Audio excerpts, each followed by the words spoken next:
माहीतच आहे. त्यामधून सगळ्यात शक्तिवान महाबली भीम त्यांनी मोठ्या असुरांचा वध केला होता. एके दिवशी त्यांनी यज्ञ करायचे ठरवले. तेव्हा फक्त घोड्यांचे रथ होते, मोटार गाडी नव्हती. तेव्हा भीमने विचार केला, आपण राजांना संदेश देण्यासाठी पायी जाऊया.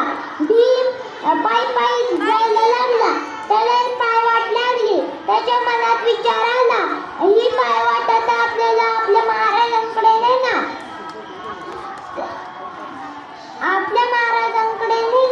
आणि तो पुढे चालत राहिला. त्याला एक वानर भेटला. तो म्हटला, ए वानरा, तुझी शेपटी काढ, मला जायचे आहे.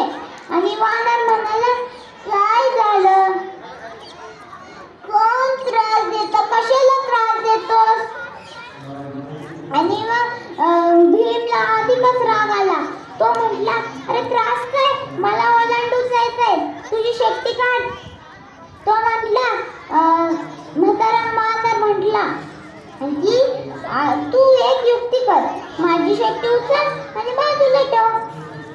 आणि भीमचा झाला अपमान. तो त्याच्या मनात विचार आला, मी इतका धष्टपुष्ट आहे तर आणि हा माझा अपमान करतोय. याच्या मनात विचार आला, शेपटी उचलायची, गार उचलायचं आणि फेकून द्यायचं.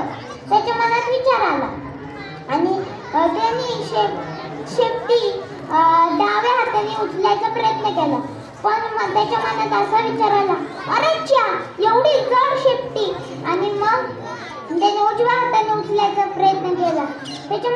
तो जरा घाबरला.